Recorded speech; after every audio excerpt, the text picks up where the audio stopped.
তো নমস্কার বন্ধুরা, আপনারা যারা কেবিএস এনবিএস দিতে চলেছেন তাদের জন্য আজকের একটা গুরুত্বপূর্ণ ক্লাস, যেটা হচ্ছে আমাদের ক্রিয়া বিশ্লেষণ। ঠিক আছে ভাই? তো ভিডিওটা আরও আগে দেওয়ার কথা ছিল, অনিবার্য কারণবশত দেওয়া হয়নি, আমি একটু অসুস্থ ছিলাম। তো যাই হোক, আজকে আমরা ক্রিয়া বিশ্লেষণ নিয়ে খুব সংক্ষেপে আলোচনা করব, এবং বিস্তারিতভাবে আলোচনা না করলেও মোটামুটি একটা দিয়ে যাব, যাতে করে কম সময়ে আপনারা জিনিসটা বুঝে নিতে পারেন। ক্রিয়া বিশ্লেষণ মানে কি, প্রথমে আমরা এক দুইটা উদাহরণ দেখে নেই। যেমন উদাহরণ দিয়ে যদি আমরা বুঝি তাহলে খুব তাড়াতাড়ি জিনিসটা বুঝতে পারবো। লেখাটা তাড়াতাড়ি সেরে নাও। ঠিক আছে? আচ্ছা, মধুছন্দা মধুর গায়ে, এখন কি করবে বলো, ওখানে যেও না। আচ্ছা, আমরা যে কোনো একটা উদাহরণ নেই, যেমন লেখাটা তাড়াতাড়ি সেরে নাও। ক্লিয়ার? তো এখানে ক্রিয়া কোনটি? ক্রিয়া এখানে বলেছি, তো ক্রিয়া বিশেষণ, আগে ক্রিয়া বের করতে হবে। তো এখানে ক্রিয়া কোনটি? ক্রিয়া হচ্ছে সেরে নাও, বা লেখাটা তাড়াতাড়ি শেষ করে নাও বা সেরে নাও। তো সেরে নাও হচ্ছে ক্রিয়াপদ। তো কাজটা কীরকম করো, এটা হচ্ছে যে কোনো একটা কাজ বোঝাচ্ছে। সেরে নাও একটা কাজ, আর লেখা হচ্ছে একটা কাজ, অর্থাৎ লেখাটা সেরে নাও। তো লেখাটা কীরকম সেরে নাও, লেখাটা কীভাবে সেরে নাও, তো লেখাটা তাড়াতাড়ি সেরে নাও। অর্থাৎ এই সেরে নাও কথাটা কি করেছে, এই যে তাড়াতাড়িকে বিশেষিত করছে। ক্লিয়ার? দেখুন, তাড়াতাড়ি ক্রিয়াটা কীরূপভাবে হইবে, এখানে এখানে যে ক্রিয়াপদ, যেমন সেরে নাও যেটা ক্রিয়া, সেটা কীভাবে হইবে, এটা তাড়াতাড়ি হইবে। তার মানে তাড়াতাড়ি পদটা সেরে নাও ক্রিয়াটিকে বিশেষিত করছে। তাড়াতাড়ি যেটা পদ, এই পদটা কী করছে, সেরে নাও ক্রিয়াপদটাকে বিশেষিত করেছে। সুতরাং এখানে তাড়াতাড়ি হবে, এখানে ক্রিয়া বিশেষণ। যেমন মধুছন্দা মধুর গায়ে, মধুছন্দা গায়ে। ঠিক আছে? এখানে গান গাওয়াটা হচ্ছে কি একটা ক্রিয়াপদ। তো সে কীরকম গায়, সে মধুর গায়। সুতরাং এখানে মধুরটা হচ্ছে কি আমাদের ক্রিয়া বিশেষণ। এই ক্রিয়াপদের যেটা বিশেষণ হবে, ক্রিয়াপদ যে পদটা ক্রিয়াপদকে বিশেষিত করবে, এটা হচ্ছে বিশেষণ পদ, অর্থাৎ ক্রিয়া বিশেষণ। ক্রিয়াপদকে যে পদটা ক্রিয়াপদকে যে বিশেষিত করবে, যে পদ, এই পদটাই হচ্ছে আসলে ক্রিয়া বিশেষণ। যেমন এখন কি করবে বলো, এখানে যে এখন শব্দটা হচ্ছে, এটা হচ্ছে ক্রিয়া বিশেষণ। কি করবে, কি করবে, কি করবে, এটা হচ্ছে কখন করবে, এখন, এখানে এখন বোঝাচ্ছে। সুতরাং এখনটা হচ্ছে এখানে কি ক্রিয়া বিশেষণ। ঠিক আছে ভাই? তো ক্রিয়া বিশেষণ এজ এ ডেফিনেশন যদি আমরা একটু দেখি, তাহলে এখানে দেখুন দেওয়া আছে কি, কোনো ক্রিয়া কি অবস্থায়, কোথায়, কখন, কীরূপে সম্পন্ন হয়, যে বিশেষণ পদ তাহা জানাইয়া দেয়, তাহাকে ক্রিয়া বিশেষণ বলে। এই যে বললাম কাজটা তাড়াতাড়ি সেরে নাও, তো কাজটা কীরকমভাবে সেরে নাও, কীভাবে সেরে নাও, তাড়াতাড়ি সেরে নাও। তো এই তাড়াতাড়ি পদটা হচ্ছে কি আমাদের বিশেষণ পদ, আর এটাই হচ্ছে ক্রিয়া বিশেষণ। ক্লিয়ার? এবার আপনাদের প্রশ্ন আসতে পারে, যে অ্যাজারশন রিজনিং যে প্রশ্নগুলো আসে, বিবৃতিমূলক প্রশ্ন। ক্রিয়ার বিশেষণ কিবলিঙ্গ একবচনান্ত হয়। ক্রিয়া বিশেষণ সবসময় কী ধরনের হয়, কোন লিঙ্গের হয়, এটা হয় যেভাবে ক্লিবলিঙ্গ, সেটা পুংলিঙ্গ হয় না, স্ত্রীলিঙ্গ হয় না, সেটা ক্লিবলিঙ্গ হবে, এবং সেটা সবসময় একবচন হয়।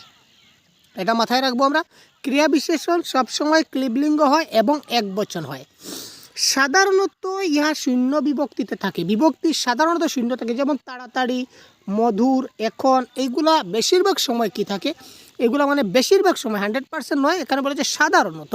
তো সাধারণত এটা কি শূন্য বিভক্তিতে থাকে। এগুলা জানা দরকার, কারণ আপনাদের পরীক্ষা অ্যাজারশন রিজনিং যে প্রশ্ন আসে গ্রামার সম্পর্কে, যদি এখানে থাকে তো আপনারা এইগুলো পুট করতে পারবেন। তবে বিশেষ্য পদ যখন ক্রিয়ার বিশেষণ রূপে ব্যবহৃত হয়, তখন উহা এ বিভক্তি চিহ্ন রূপে গণ্য হয়। অর্থাৎ বিশেষ্য পদটা যখন ক্রিয়া বিশেষণ রূপে গণ্য হবে, তখন সেটা এ বিভক্তি হতে পারে, আদারওয়াইজ সবসময় শূন্য বিভক্তিতে হবে। যেমন দেখুন, এখানে ক্রিয়া বিভক্তি বিভিন্ন প্রকারের ক্রিয়া বিশেষণ রয়েছে। প্রথম রয়েছে, যেমন বিশেষ করে আমরা 3 ধরনের ক্রিয়া বিশেষণ পাই। একটা হচ্ছে অবস্থাবাচক ক্রিয়া বিশেষণ, একটা হচ্ছে কালবাচক, একটা হচ্ছে স্থানবাচক। কয়েকটা উদাহরণ দিয়ে দিচ্ছি, উদাহরণগুলো দেখে যান আপনারা।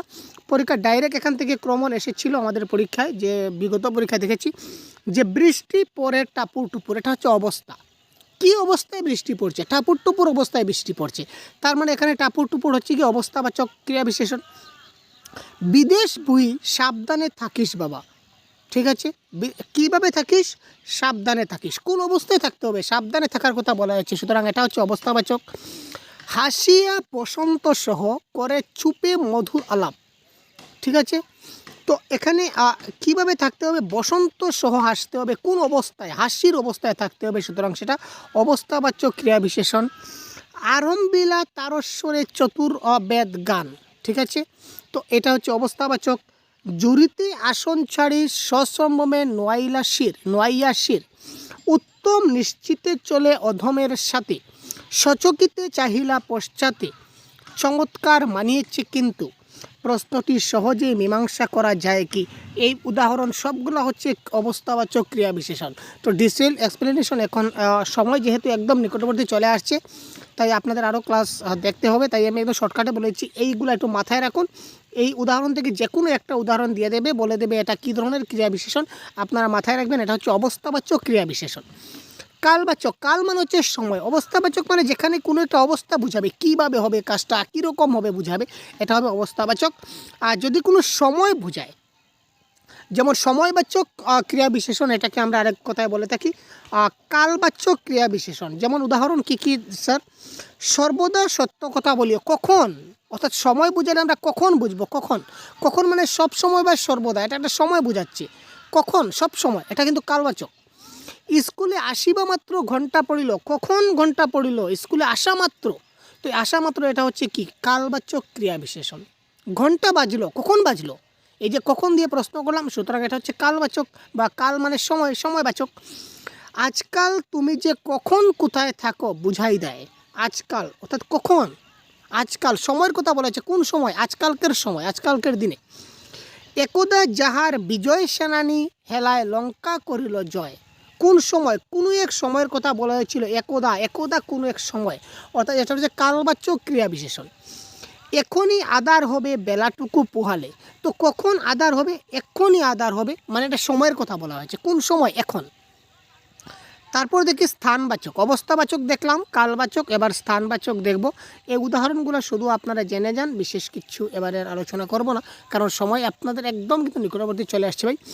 সিংহাসন তোমার যোগ্য স্থান নহে, নিচে নেমে এসো শয়তান, অর্থাৎ স্থান, কোন স্থান তোমার যোগ্য নয়, এই যে সিংহাসন যেটা স্থান, এটা স্থানের কথা বলা হচ্ছে, এই সিংহাসনটা তোমার যোগ্য নয়, এটা থেকে তুমি নিচে নেমে এসো, তুমি এই যে স্থানটা দখল করার জন্য তোমার কোনো যোগ্যতা নাই, তুমি স্থানের যোগ্য নও, এই সিংহাসন, এটা হচ্ছে কি স্থানবাচক ক্রিয়া বিশেষণ। পশ্চাতে রেখেছো যারে সে তোমারে পশ্চাতে টানেছে, অর্থাৎ এটা কোন স্থান, পশ্চাৎ, পিছনের স্থানের কথা বলা হয়েছে, তাই না। কোথায় এসেছি, কোথায় এসেছি, যার যে কোথায় বুঝিতে পারি না, এটা কোথায় মানে কোন জায়গায়, কোন স্থানে রয়েছে আমি বুঝতে পারছি না, কোন স্থানে রয়েছি, অর্থাৎ স্থানবাচক ক্রিয়া বিশেষণ। হেতায় হতায় পাগলের প্রায় পুড়িয়া, ঘুরিয়া মাতিয়া বেড়ায়, কোথায় কোথায় ঘুরিয়া বেড়ায়, কোন জায়গায় ঘুরিয়া বেড়ায়, এটা হচ্ছে স্থানবাচক ক্রিয়া বিশেষণ। গাবিগুলি ইতস্তত চড়িতেছে, গাবিগুলি কোথায় চড়িতেছে, এখানে সেখানে ঘুরিতেছে, অর্থাৎ সেটা কোনো জায়গা বোঝাচ্ছে, সুতরাং এটা হচ্ছে স্থান। তো গাবিগুলা ইতস্তত চড়িতেছে, এটা হচ্ছে স্থানবাচক। এটা ইএমআরএস এক্সামে এসেছিল, তো অনেকেই বলেছিলেন গাবিগুলা ইতস্ত চড়িতেছে, এটা অবস্থাবাচক হবে, কিন্তু এটা অবস্থাবাচক না, এটা হবে স্থানবাচক। আর অপশনে কোনটা কারেক্ট আনসার আমাদের ছিল, অপশনে আমাদের কারেক্ট ছিল বৃষ্টি পরে টাপুটু পরে, এটা ছিল, এটা অবস্থাবাচক হবে, কারেক্ট আনসার। তো এখান থেকে ডাইরেক্ট কোয়েশন আপনাদের এই এক্সাম্পলগুলো থেকে কোয়েশন আসে, তাই এই সবগুলো উদাহরণ আমি দেখিয়ে দিলাম আপনাদের। তো এই ধরনের আপনারা দেখতে থাকুন, আরও আমাদের ম্যারাথন ক্লাস আছে, ভিডিও প্লে লিস্টে দেওয়া আছে অনেকগুলো ক্লাস, আপনারা দেখতে থাকুন। আশা করা যাচ্ছে এখান থেকে আপনারা কিছুটা হলেও উপকৃত হবেন, বিশেষ করে কেবিএস এবং এনবিএস এক্সামের ক্ষেত্রে, ঠিক আছে। তো ধন্যবাদ, ভালো থাকবেন, সুস্থ থাকবেন, পরবর্তী সময়ে আবার কথা বলবো। ধন্যবাদ, জয় হিন্দ।